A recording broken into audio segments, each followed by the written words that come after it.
Hello team, welcome to another ATP Geopolitics video with myself, Jonathan at MS Bits, just making sure I'm tall enough for you.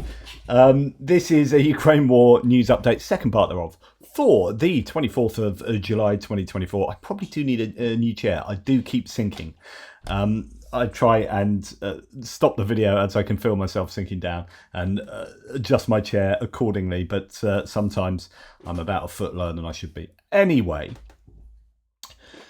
we're going to go through the geopolitical subjects pertaining to the war in Ukraine. I am possibly, going to do regular US political updates as well. And they'll be shorter. I've just done I did a big hour one yesterday, did a 2 hour, 40-minute live one the day before. Just to give updates to what's going on, have a look at polls, have a look at bits of news that might pertain to the US elections, mainly because I'm so interested in it myself. And so if I'm doing all the research looking into myself, I might as well just spend a little bit of extra time and share my thoughts with you guys. And if you are interested, especially with my biased slant, then you can watch them. And if you're not interested, you don't have to watch them. So you don't have to get yourself worked up in a knot as to my political proclivities. Anyway, we'll start the Ukrainian geopolitical video with Anton Gerashchenko talking about, amazing if I could actually talk, talking about Putin declaring this. I had a meeting with the head of the accounts chamber. Putin said there is no extra money. Literally, there is no extra money. So financial discipline must be scrupulously monitored. Putin appointed the son of his closest associate and confidant, Yuri Kovalchuk, to head the accounts chamber. At the first official meeting after his appointment, Putin declared Russia has revenues but no money, neither spare nor reserve money. Therefore, it is necessary to tighten inspections. Despite the lack of money and equipment, Russia continues to build military bases, power plants and social facilities abroad. Maintaining external greatness is compensated by internal devastation of the country's regions. It's a really good point, is that we've got no money, right? You're all going to have to tighten your belts. Meanwhile, we're going to keep our external influence operations going on, where we're going to be spending lots of money in Africa. There's a return on investment there, so hopefully we get those natural resources, diamonds and whatever it is, back from these places. And we are going to still continue to spend huge amounts of money on supporting the war effort. But what we won't do is upgrade the hospitals, pay our, pay people to deliver normal welfare services, or so on and so forth. Internally, Russia seems to be crumbling. And this is a really quite frank admission by Putin to that, things are financially in a lot of trouble. I can't help looking at this Putin, after I've seen Turning Point on the documentary series on Netflix, and you look at some of the video footage of Putin from the 90s, and you look at this guy, and it's a different face. You're a different man. You're just a different man. Anyway, interesting admission, I think, there. Right. I don't know whether this is correct, right? The statement that I'm proud to be British, because, it's a rather glib kind of statement. And I had no choice over where I was born, right? So I guess, thank you, universe, for allowing me to have been born and brought up in a country that is broadly, at the moment, all right. Thank you very much, compared to many places around the world. And one of the ways in which we're all right is bipartisan support for Ukraine, right? A bit of a strangle path to get here. But this, right, is exceptionally good, what you're just about to see. So we have a new government in the UK, the Labour government under Keir Starmer, and it's taken over from the Conservative government under Rishi Sunak. Rishi Sunak remains the leader of the Conservative Party until November, when there's going to be some kind of election campaign. Well, the campaign is sort of starting already. People like James Cleverly have put their name in the hat. So what we've had is Labour supporting the Conservatives while the Conservatives were in power with regard to Ukraine. There was complete unity and support, and this was really good, and there was some sharing of information. The Labour Party's taken over, said we're going to continue that. In fact, we're going to do even more if we can, and we're also going to be sharing intelligence with select people in opposition, on the opposition benches. And this kind of bipartisan approach to national security, but also to support for Ukraine, is really cool. Like, not every country is like this. And so I am really thankful to the cosmos that our country is broadly on the same page together, which then reflects down to, or is maybe reflective of, the society at large. So here, Spartan News says the Brits enjoy taking the piss out their government for many things, rightly so, but this bipartisan support and cordial exchange regarding Ukraine warms my heart, he says.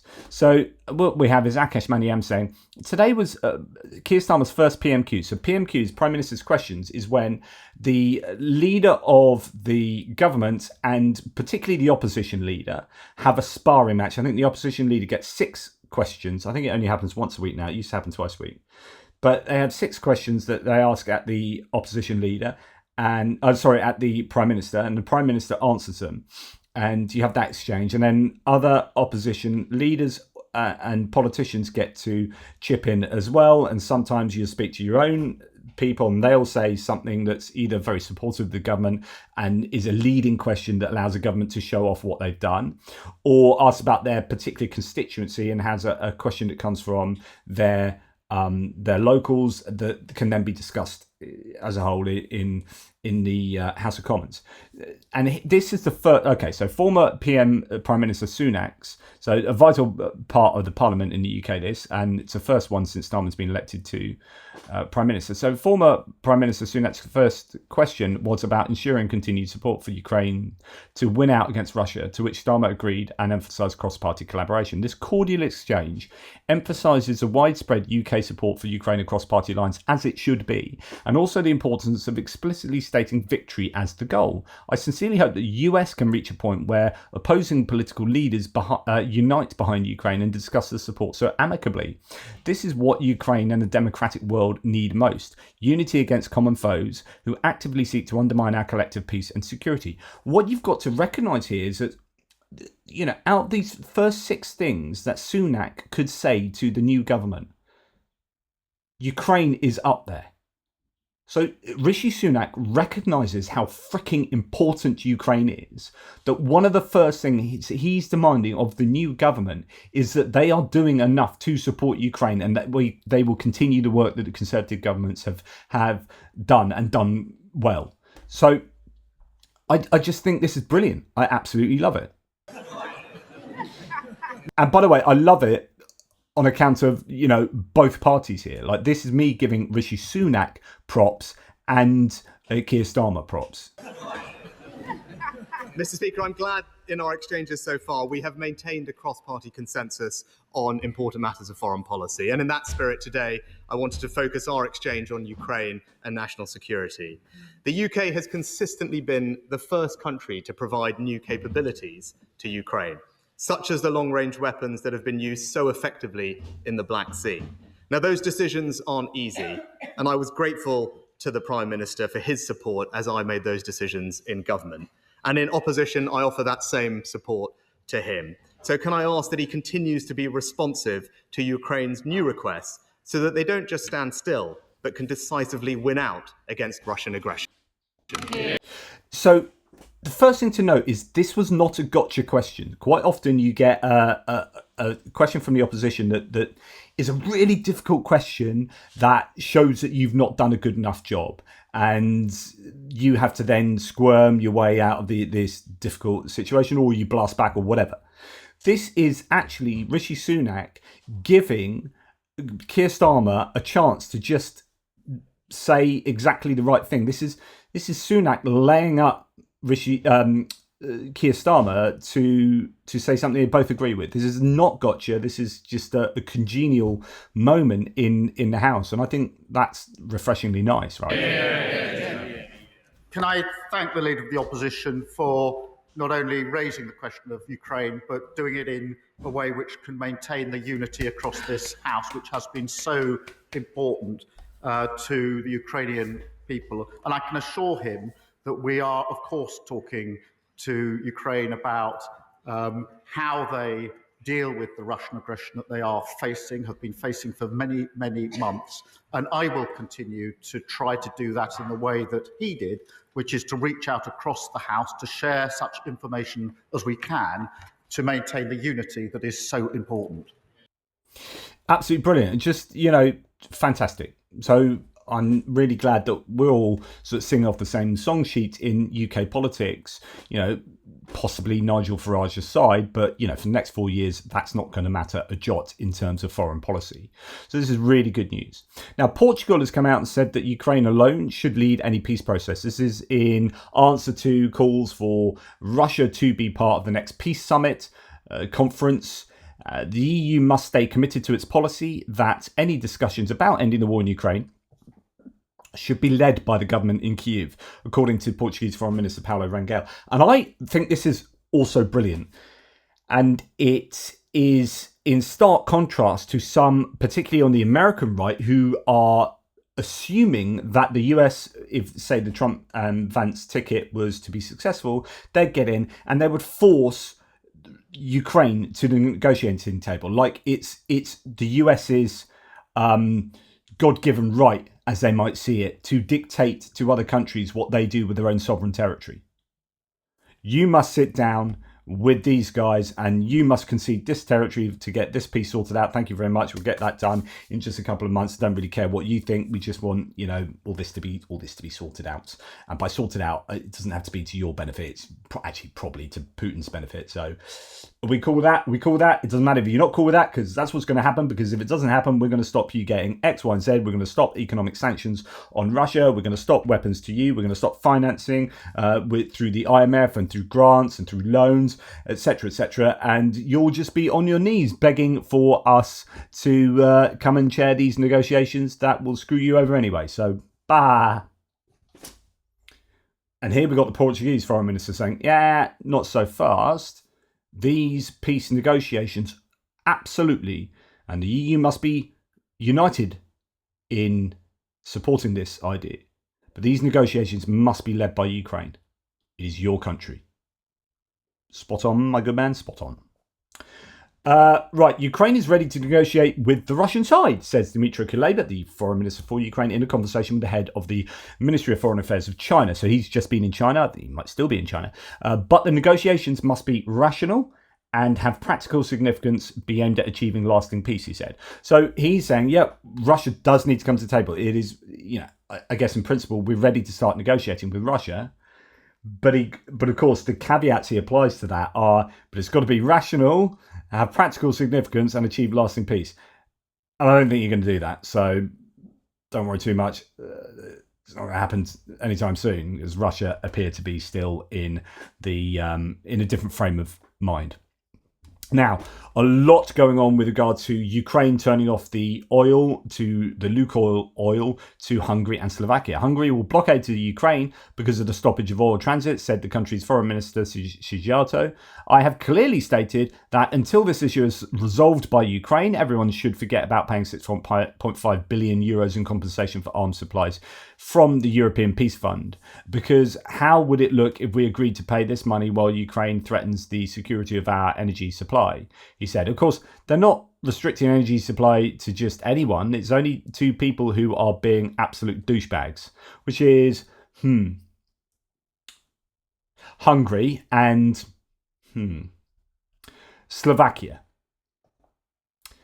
So Flash News says Hungary will block $6.5 billion in euros, in military aid to Ukraine if Kiev does not resume Russian oil supplies. Just another quote here. I believe that the situation is crystal clear here, and the European Commission should really put pressure on Ukraine to allow Lukoil to supply oil through its territory again. Sequence of events, says Akash Maniam, again, someone I've already referred to in that video just now. 1. Russia illegally invades Ukraine. 2. Ukraine keeps supplying Hungary with Russian oil. 3. Hungary keeps blocking military aid to Ukraine. 4. Hungary deepens cooperation with Russia. 5. Russia uses oil revenues to fund a war against Ukraine. 6. Hungary keeps blocking aid to Ukraine, who still allows Russian oil to reach him. 7. Hungary keeps attacking the EU while favouring Russia. 8. Ukraine stops oil transit to Hungary. And we could have a 7.5 there, which is, and Hungary goes to China and to Trump to make things more difficult for Ukraine. 8. Ukraine eventually stops Russian oil transit to Ukraine. 9. Hungary complains to the same EU it repeatedly criticises. And 10. Hungary threatens to sue Ukraine and vows to keep blocking EU aid until Ukraine allows Russian oil through. They've already been blocking stuff anyway. I mean, This is difficult. This is sort of playing with fire, but I have every sympathy for Ukraine to just go, screw you, Hungary. Just stop Hungarying. Orban, stop Orbaning. And the same would go, of course, to Slovakia, who have rather changed tack since Robert Fico's administration took over. So as the source here says, how dare Ukraine block a major source of funding for a state trying to exterminate them? How dare Ukraine stop supplying a country who's consistently appeased their aggressor while blocking support for them? At this point, what more must Hungary do to incur Article 7? So Article 7 would be starting the ball rolling for what meagre provision the EU has for getting people out of the EU. It's going to be absolutely fascinating to see where this goes. Akash Maniam says, seems I've really struck a nerve among the bot community. Dear bots, if you're going to comment on my post, at least make yourselves useful and put some cupcake recipes for all the good people reading this.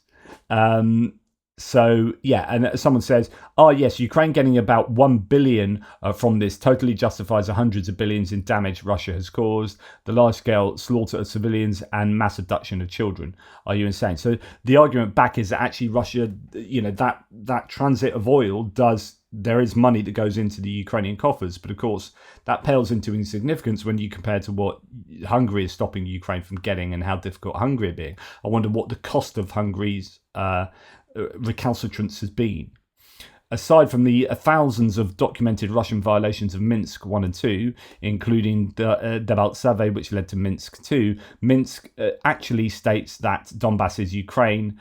Russia violated Minsk most egregiously by recognizing the illegitimate DPR and LPR and then invading again in 2022. So, answering to people here who are saying that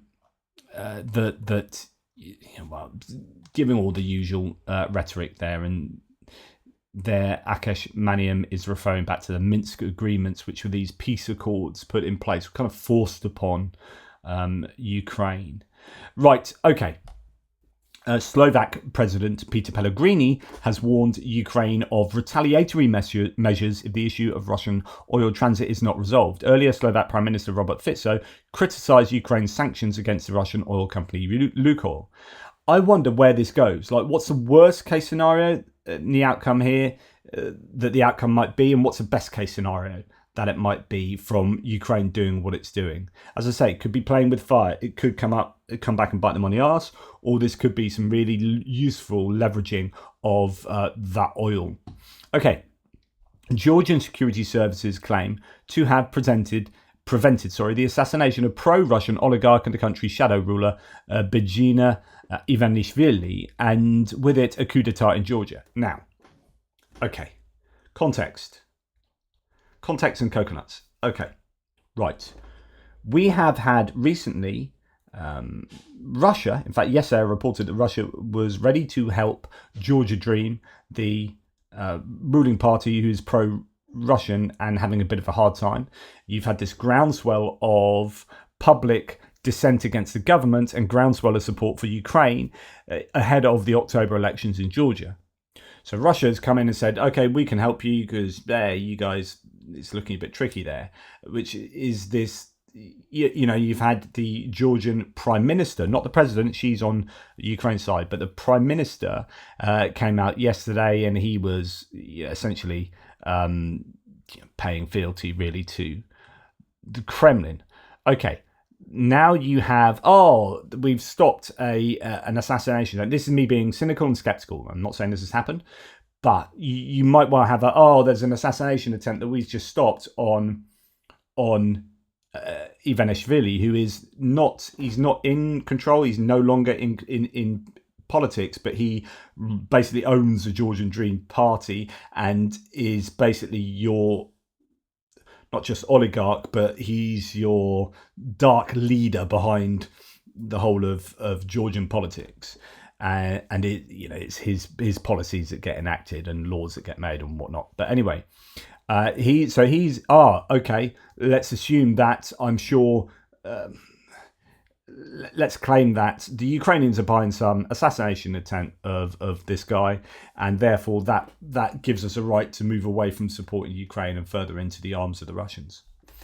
But anyway, as it says, shadow ruler Ivanishvili, it was not without a Ukrainian trace, of course. Quote, the Georgian State Security Service is investigating the facts of preparation of the murder of the honorary chairman of the Georgian Dream Party, Bettina Ivanishvili, organised and financed by former high-ranking officials of the Georgian government and former law enforcement officers of where? Of course, Ukraine. The purpose of the mentioned criminal actions was to overthrow the government by force, by destructive forces, against the background of creating unrest and weakening the government. Active investigative and search activities are being carried out in the criminal case, in the framework of which specific persons are summoned to the investigative authorities for questioning as witnesses, reads a statement of the security services. Earlier, it became known about the facts of persecution in Georgia of volunteers who fought on the side of Ukraine. So now Georgian, and there are many Georgians who went to fight. In fact, I think it's the largest number of dead foreign fighters in Ukraine are Georgian. So and it looks like there might be those who are fighting in Ukraine are getting persecuted possibly by Georgian Dream. So yeah, it all fits together with this creeping move towards Russian overlord status as far as where Georgian Dream are taking Georgia. Right, going over to Paris and the Olympics. According to the Paris Prosecutor's Office, a Russian suspected of organising events likely to destabilise the Olympic Games has been charged and remanded in custody. Judicial information for intelligence with a former power with a view to provoking hostilities in France, a crime punishable by 30 years in prison. As a reminder, 880 people have been barred from attending the event on suspicion of foreign interference, according to the Minister of the Interior. Several cases, some of which have received considerable media attention in France in recent months, have fueled suspicions of foreign interference in connection with the war in Ukraine and in Gaza. In June, 3 coffins bearing the inscription "French soldiers of Ukraine" were placed at the foot of the Eiffel Tower. 3 men, one of them of Bulgarian nationality, the other 2 born in Germany and Ukraine, were arrested after being released. Okay, so this is garnering quite a bit of news at the moment. I wonder if it's under the Ukraine section here. I know that there is there was a whole article on this to do with the Olympic Games. Oh, Canadian wildfires back up again. Oh dear. Anyway, so it's gathered quite a bit of traction, this story, although I said it has and I can't find it at all, but there was I just got an alert on my phone about that. So yeah, issues in France to do with people trying to upset the apple cart over there for the Olympics, and actually that goes to, there is another, where's it gone, if I missed it, there's another one as well of a Spanish chap who has been no, I've got it, there's a Spanish chap that's been arrested for sending a letter bomb. This was some time back. He's been arrested. He's now been sentenced, I think, or for sending a letter bomb to a Ukrainian it might be in the Ukrainian embassy or something, and then sending out other things on behalf of essentially the Russians in Spain. And that is another news item that has just resolving itself at the moment. Right, moving on to some American politics here. So that shouldn't be, actually, that's going to be in my separate one. I'm going to talk about this because it pertains to Ukraine. So according to JD Vance, so he's the vice presidential pick, that it looks like some people are starting to really regret. He's had a pretty poor show at a rally where he tried to be funny and he just wasn't. He seems to lack charisma, and he's possibly a bit of a weakness for Trump. He doesn't add anything to the ticket. Anyway, he said that Russian size advantage over Ukraine is reason enough for the US to cut its support for the country and pursue negotiations with the Kremlin. But by that logic, many other countries in the region should share the same fate. Absolutely. I mean, so the idea is that we should stop supporting Ukraine because Russia's much bigger.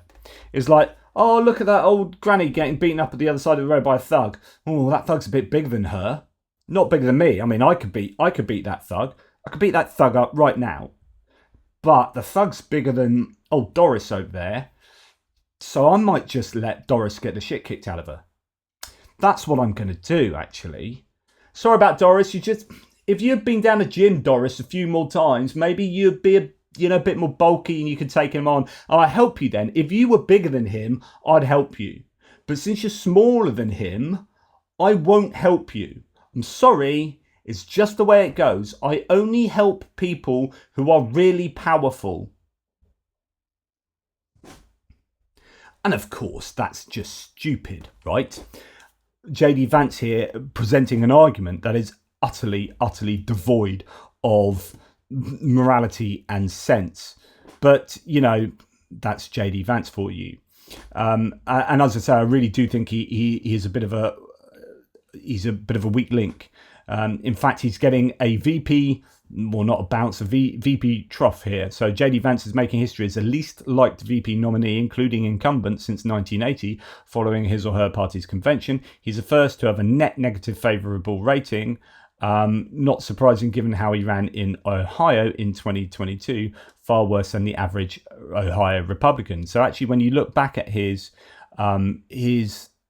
record in terms of his own election, he kind of underperformed anyway. So he's not really a strong candidate, not particularly liked.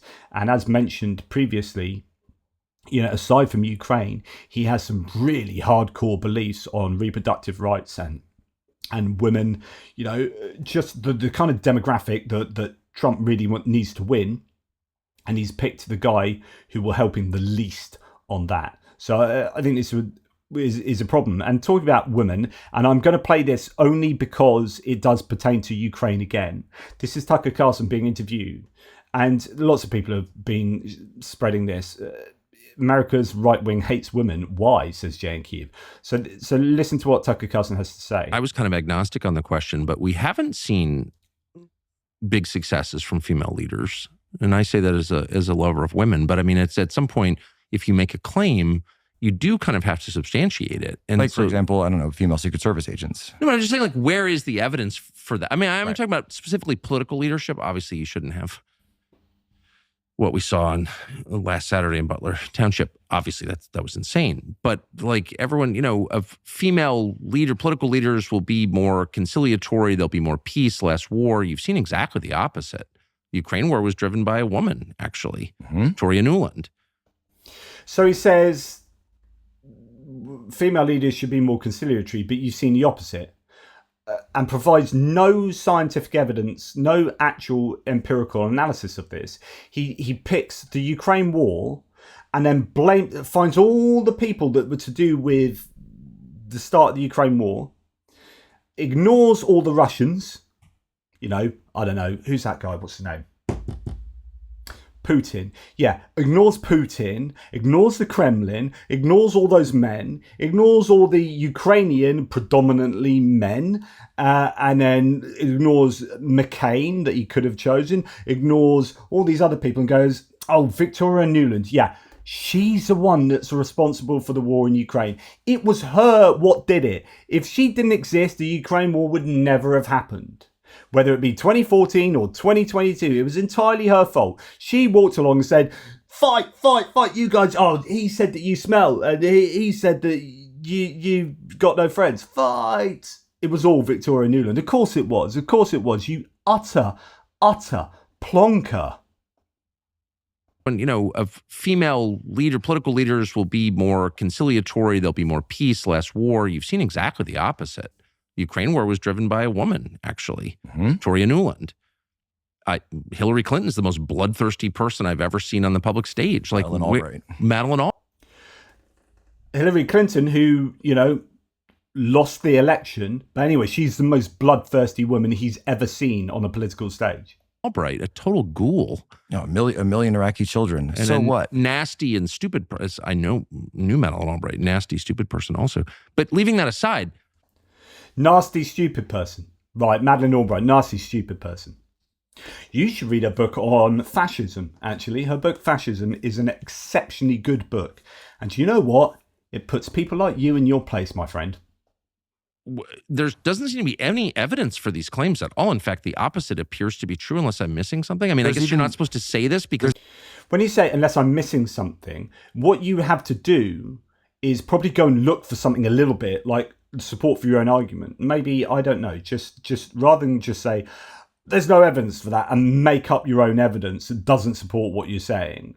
Just be a bit more epistemically humble in your own sort of knowledge claims and get out there and see whether there is proper justification for what you're saying. There's even some... The idea is so important that you can't marshal evidence for or against. You just have to accept it. But I'm a free man, and I just don't see any evidence that female leadership is more...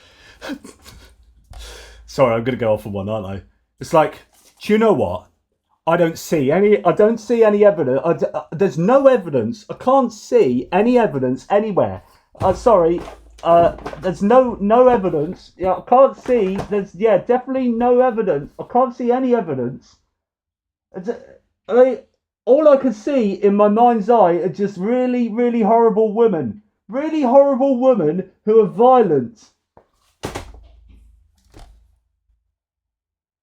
More likely to get us to peace than male leadership. I see the opposite evidence. There's even some scholarship that, we actually do have a track record of this, because if you look at, for example, the Kingdom of England, and so the United Kingdom, they've had kings and queens for several centuries now, and at one point, obviously, the throne had real power. Not now. I'm not really sure. The communists seem to have real power in England right now. Farage is doing a great job. So, sorry, we're being ruled by communists now, are we? Okay. But Farage is doing a great job. What's the great job he did? He was elected to Clacton and went to the RNC conference on Clacton time. Right, okay. Yeah, of course. Right. Sorry, of course. Great job. But that remains to be seen. There's some scholarship that shows that when England had a queen, they were actually more likely to go to war, whereas when England had a king, they were more likely to seek peace through diplomatic means. I haven't looked at the evidence of that. It'll be interesting to see if that stands up to scrutiny. That does not surprise me based on what I've seen in the United States over the past 20 years. So I don't think, look, as long as we're throwing... It was all those women. Oh, George Bush going into Iraq, that it was actually just a woman in drag. That's what it was. Afghanistan, that was women, definitely women that did that. All of the interventions in the South American countries over the last 70 years, should we just assume that they were women too? Yeah. Throwing out all of our standards and norms and traditions, and we're starting at year zero, which is clearly the goal here. When Kamala says, we're unburdened by the past, what she's really saying is, right. That's Pol Pot. Welcome to Kampuchea, exactly. Then we should just be completely honest about everything all the time. Why not? Kamala Harris, or Pol Pot, as we should call her. My personal thoughts on this without looking at any evidence. So I have no idea of the evidence supporting this, but it seems entirely simplistic to think gender is what's going to define whether someone goes to war. So there are so many components to decisions to go to war, and quite often, so you might look at Margaret Thatcher and say, well, she was a leader that went to war. Well, actually, she was reacting to what the Argentinians did. So that you could argue, and you could then say, well, were they taking advantage of a female in charge, thinking that the female would be weak? Is that a component of how females in charge of countries might end up being at war? But the components of being at war are vast and include resources and all sorts of politics and all sorts of other stuff outside of just one person saying, hey, I'm bored, let's go and do war. It's just, I'm sure the results would say something like psychologically women are more cooperative and empathetic than men, and so on individual psychological analysis you can imagine that women would be more conciliatory and less combative than men, who are generally more aggressive. But when it comes to international politics, it probably isn't going to show up, because there's more than just one individual person saying, let's do war, woo, yay, I wear a dress, let's do war, I love war and dresses. just like, no. So it's going to be, I'm sure it's just going to be far more complicated than the sorts of arguments that this absolute dimwit is proposing. In fact, this pair of just prime plonkers just themselves collaborating conspiratorially with their absolute codswallop. But there you go. That's just my tuppence. I'll have to go and look into this, but that's enough of me getting angry with these people. Oh, so many swear words. So many swear words, so little time. Right. Secretary of State Antony Blinken, Jake Sullivan, and Pentagon Chief Austin will leave their positions if Kamala Harris wins, according to the Wall Street Journal, although that is Max 24, so I'm not 100% sure that's exactly what they say. But there's been talk about what will happen in the national security framework. I would hope someone like Antony Blinken stays, and Lloyd Austin. I don't know enough about Lloyd Austin, to be honest, to know whether he's good or not. But I would, the question then is Jake Sullivan just a big scapegoat here? Right, well, we're going to come on to that question in a second. So Presidential Office head Andrew Yermak, as I said in my video earlier today, held talks with Phil Gordon, the National Security Advisor to US Vice President Kamala Harris, the Presidential Office said on July the 23rd. So already this guy's met, and Phil Gordon is supposed to be a pretty strong on Russia kind of guy. So there's every chance that if Kamala Harris wins the election, that actually things could move in a more positive for Ukraine direction than if, say, Jake Sullivan was to remain, and certainly if JD Vance and Trump were to be in charge. Anyway, Colby Badwar has a thread on this. So should Jake Sullivan be fired? Yes is a pretty popular sentiment in pro-Ukrainian circles. However, the key question is, would it result in substantive change? Is Sullivan the true cause of Ukraine's woes, or is he just a convenient scapegoat? And this is actually a question I've been wondering for a long time, because even I've been very quick to jump on the bandwagon that Jake Sullivan is at fault here. I've said that he's going to be more at fault than Biden. I would still maintain that. I'd say the national security framework that you have in the government will dictate your policy on a country more than the president. So someone like Biden, and even if it was Trump, and even if it was whoever, I think the use of this type of missile, whether it can hit this thing or that thing, is not going to be something the president is spending all their time thinking about, right? They'll just have the national security advisor say, look, we advise you to do this, and these are the reasons why, and here's we presented you with this on, do you agree with that, yes or no? And although there is ultimate responsibility for that, some of those smaller, like almost operational decisions, I think will be delegated out largely. Anyway, officially, the Assistant of the President of National Security Affairs, APNSA, or more commonly National Security Advisor, Sullivan has held the role since the beginning of the Biden administration. It is one of the most powerful positions in the White House. Previously, Sullivan worked for the then Secretary of State Clinton during President Obama's first term. He then succeeded Tony Blinken as then Vice President Biden's National Security Advisor for the first year and a half of Obama's second term. Though Blinken maintains the closest personal relationship with Biden, being Secretary of State means you're often away from the center of power in DC. Sullivan is arguably the most influential of the inner circle due to his unrivaled daily access to POTUS. So the point is that Antony Blinken, although I think Blinken is stronger than Jake Sullivan on Ukraine, he will be out and around the world doing lots of things, whereas Jake Sullivan's a guy that's in the White House that's going to see Biden on a daily basis. So though the APNSA doesn't actually exist statutorily and lacks the same powers and privileges as cabinet secretaries wield via their vast departments, as the de facto head of the National Security Council, Sullivan is responsible for executing the president's national security agenda. Because the APNSA isn't a member of the cabinet, the president may appoint whomever they wish to a position without needing to acquire the consent of the Senate. Sullivan serves solely at the pleasure of President Biden. Excluding actings, 27 APNSAs have come before Sullivan, but just 7 have lasted an entire full term. Most quit or are fired.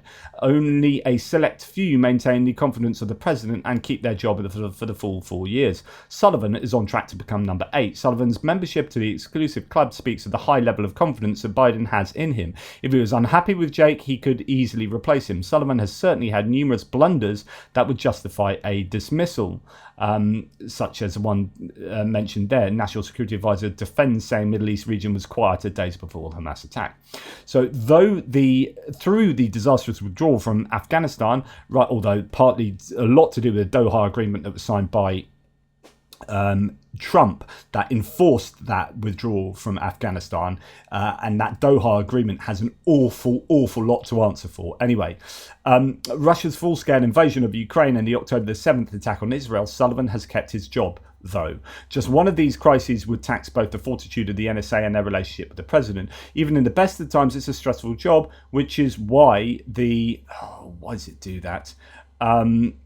Anyway, sorry, I have to keep scrolling.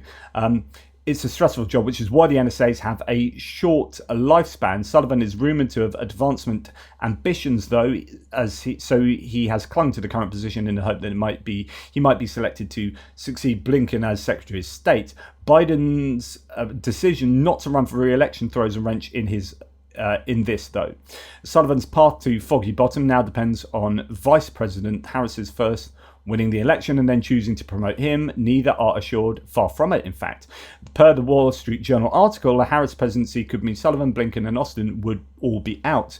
The possible elevation of their own National Security Advisor, Philip Gordon, demonstrates why getting rid of Sullivan would unlikely change US policy on Ukraine. The Democratic foreign policy national security establishment is dominated by Obama admin veterans. President Biden and his team share the same worldview, which at its core is based on deep skepticism about the use of US hard power. Sullivan is just a cog in this machine.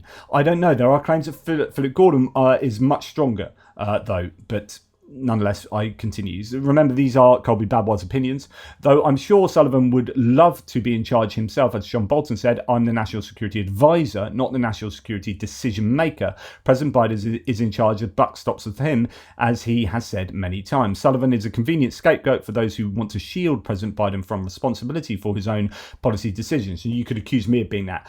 I'm not excusing him from being responsible. He is ultimately responsible, but I am trying to explain why he might come to a suboptimal decision, and whether he's the one that's really deciding that, or whether he's just the mouthpiece for the information that's gathered by these guys, a cogitation that these guys do, and then their opinion, their very strong opinion, because that's what that job is all day, every day, is just in these kind of national security areas. Biden's running the entire country and has too much on his plate, as would any president. That's what I would say about most presidents.